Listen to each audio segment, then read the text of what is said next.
Assalamualaikum warahmatullahi wabarakatuh, rekan-rekan media.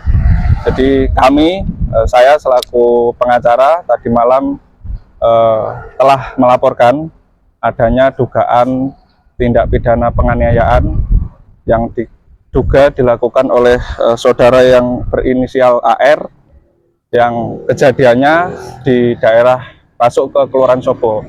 Nah, kejadiannya kemarin, kemudian pada sore hari dan malam harinya kami telah melaporkan ke Polresta Banyuwangi dan sudah dilakukan visum. Nanti untuk kedepannya kami pasrahkan semuanya kepada penyidik untuk memproses perkara yang telah kami laporkan. Kalau boleh tahu penyebabnya apa ini, Mas? Ya, jadi perkara ini diawali adanya terkait dengan perselisihan batas tanah. Ada dugaan penyerobotan tanah yang dilakukan oleh saudara AR tersebut, tanah milik dari klien saya. Jadi dari batas yang sudah sesuai dengan sertifikat, kemudian itu bergeser. Nah, pada waktu itu klien saya berupaya untuk mengukur kembali, mengecek lokasi, dan kemudian didapati ada memang terjadi pergeseran batas. Nah, setelah ditunggu sampai sore, akhirnya si AR ini datang, ada di lokasi tersebut. Kemudian klien kami melakukan konfirmasi terkait dengan alasan dia memindahkan batas.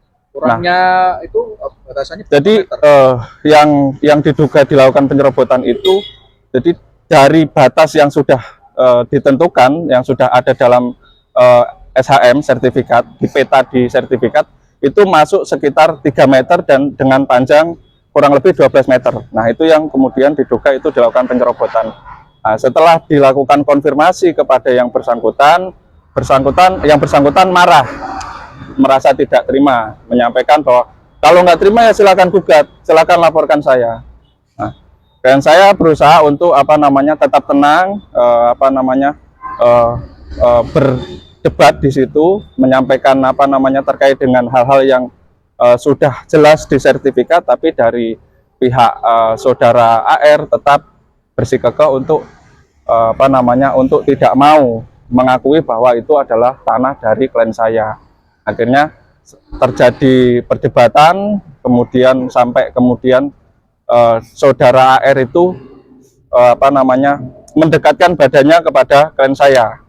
Nah, sampai terjadi cekcok, badannya saling dibentur-benturkan. Nah, kemudian tiba-tiba saudara AR memukul klien saya dengan menggunakan tangan kiri yang pada saat itu memegang tali tampar yang di situ ada selangnya. Nah, itu mengenai muka, mengenai bibir, dan terjadi sempat berdarah pada waktu itu. Dan selain itu, setelah melakukan pemukulan dengan menggunakan tambang tali itu, nah kemudian saudara AR melakukan menendang klien saya di bagian perut. Kemudian klien saya hampir terjatuh, saudara AR terjatuh pada waktu itu. Nah, setelah saudara AR terjatuh, dia masih berupaya untuk menyerang klien saya. Akhirnya dalam posisi dia di bawah, klien saya berusaha untuk menghalang, karena tangan dari yang bersangkutan itu berusaha untuk memukul, jadi dihalang. Dan kemudian kakinya, karena kakinya itu terus menendang-nendang, kakinya dipegangin sama klien saya, sehingga dari kejadian itu beberapa kali terjadi penendangan di area perut. Sempat dilakukan sempat dipisah sama beberapa warga, bahkan yang misa itu pun juga sempat kena tendang. Nah, kejadiannya itu karena ada proses perselisihan batas. Ketika dikonfirmasi mereka tidak terima, akhirnya melakukan penganiayaan. Untuk laporan sampai mana? Laporan semalam kami sudah melaporkan terkait dengan dugaan penganiayaan, sudah dilakukan visum di rumah sakit. Nanti hasil visum dan proses laporannya kami pasrahkan semuanya kepada Polresta Banyuwangi untuk segera menindaklanjuti perkara ini. Yang jelas kami dari selaku korban, secara pribadi kami sangat yakin dan percaya bahwa Polresta Banyuwangi akan bertindak cepat dalam proses penanganan perkara ini, dan kami berharap juga perkara ini segera segera ada tindak lanjut sehingga agar pelaku segera mendapatkan bertanggung jawab atas apa yang sudah dilakukan kepada klien kami. TKP-nya di mana? TKP ada di daerah masuk ke Kelurahan Sobo, Kecamatan Banyuwangi. Di rumahnya klien. Di lahan milik klien kami, di lahan. Kalau boleh tahu lahan kaplingan kah? Masih sawah atau kebun ya? Itu lahan sawah, lahan tanah ya, sudah dipecah-pecah, di sertifikatnya itu sudah dikapling. Diduga pelaku dikenai pasal berapa? Kemarin kami koordinasi dengan pihak penyidik dikenakan pasal 351 ayat 1 terkait dengan penganiayaan. Oke. Terus Untuk dari pihak korban sendiri, Bapak, mungkin ada yang disampaikan, Pak? Oke, saya inginnya di sini saya sebagai korban, saya ingin meminta keadilan buat saya atas apa yang sudah dilakukan saudara AR terhadap saya. Karena permasalahan konflik tanah ini sudah pernah dimediasi di BPN dengan bapaknya dan anaknya. Di sana terjadi kesepakatan damai dan saling menandatangani kesepakatan, tidak ada saling menuntut. Nah, kenapa sekarang kok ada timbul lagi hal seperti itu? Jadi diduga mungkin pelaku ini berusaha untuk mencari kesalahan atau lebih penyerobotan lahan terhadap milik saya. Cuman saya berharap semua ini sudah saya pasrahkan dengan pengacara saya berharap kepolisian bertindak sesuai dengan aturan yang ada. Apa ada hubungan famili sama diduga? Tidak ada. Saya sama sekali tidak mengenal beliau dan mengenalnya saat waktu konflik pertama itu, seperti itu. Dan ini lagi yang saya jelaskan bahwa inisial G itu menyebarkan foto saya di Facebook, di sosial media dengan ini diduga saya melakukan pemukulan, terus saya diduga melarikan diri. Nah, di Facebook itu saya akan menjelaskan saya tidak ada lari dari tanggung jawab, dan di sana ada kata-kata yang menyebutkan rasis, seperti saya katanya pendatang senior. Saya Galgelimo, mbah saya Galgelimo, ibu saya lahir di Galgelimo. Saya orang Banyuwangi, bapak saya orang Padang. Jadi di sana ada kata-kata rasis yang membuat saya agak kurang terima, seperti itu. Berapa lama dari penandatangan awal yang tidak menuntut hingga timbulnya Itu kejadiannya kurang lebih antara 2014-2015 di BPN, betul, seperti itu. Itu dokumennya apa? Dokumennya saya mempunyai sertifikat asli. Sebelum dia mempunyai sertifikat asli, dia klarifikasi terhadap lingkungan, kan sebelah kanan kiri saya pun tanda tangan. Setelah tanda tangan baru keluarlah sertifikatnya dia, dan sertifikatnya yang terbaru itu garisnya lurus, Pak, tidak ada lebih dengan 3 meter mundur dari batas tanah saya, seperti itu, Pak. Ukuran pas, sudah sesuai dengan agraria, dan sertifikat saya itu lama sebelum punya dia terbit, seperti itu.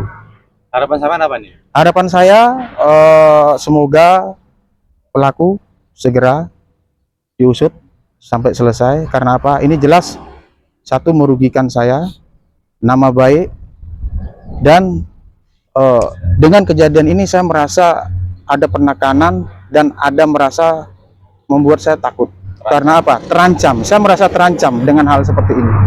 Jadi yang dulu saya tidak pernah merasakan hal seperti ini. Jadi keluarga saya semua akhirnya tahu, apalagi dengan sosial media yang dia buat seperti itu membuat keluarga saya panik, terutama istri dan anak-anak saya. Jadi keluarga kami ini merasa terancam dengan ancaman-ancaman kata-kata yang saya dicari kemana-mana, katanya tidak ketemu. Jadi itu membuat kami ini merasa takut. Saya harap mungkin dengan klarifikasi ini pihak kepolisian dan lawyer saya, mudah-mudahan kita pasrahkan semua kepada penyidik di Polresta Banyuwangi agar diselesaikan sesuai dengan aturan. Itu harapan kami. menanggapi sedikit ya, menanggapi terkait dengan apa yang terjadi di media sosial di Facebook ya. Ada salah satu seseorang dengan akun inisial G memposting foto dari klien saya, kemudian dengan ada caption atau dikasih tulisan dicari yang bersangkutan, nama lengkap, kemudian yang katanya melarikan diri, kalau tahu cepat hubungi saya. Nah, dari postingan itu kami ingin mengklarifikasi bahwa itu sama sekali tidak benar. Klien kami sama sekali tidak melarikan diri. Wong kami ini korban, klien kami ini korban, ngapain melarikan diri? Nah, kami tidak melarikan diri. Bahkan tadi malam setelah kejadian sore harinya, tadi malam kami sejak jam 7 malam sampai jam 12 malam kami ada di Polres. Kami ngurus terkait dengan pelaporan kami itu terkait dengan dugaan penganiayaan itu. Jadi kami tidak melarikan diri. Artinya apa? Apa yang disampaikan di Facebook itu sangat tidak benar, dan itu seolah-olah menyudutkan klien saya. Seolah-olah klien saya yang bersalah. Kami ini kan korban posisinya. Itu juga masuk di laporan. Ya, kalau terkait dengan itu kami masih belum masih belum memutuskan apakah itu nanti akan kami laporkan atau tidak. Nanti akan kami lakukan kajian terlebih dahulu. Kalau misalkan itu dirasa memang mengganggu dan mengancam keberadaan klien saya, ya mau tidak mau itu akan kita laporkan. Tapi untuk saat ini itu kami masih belum memutuskan apakah terkait dengan postingan itu akan kita laporkan atau tidak. Berarti laporannya tetap penganiayaan. Laporan sementara masih penganiayaan yang menyebabkan klien kami mengalami luka-luka di daerah bibir dan di daerah badan. Terima kasih.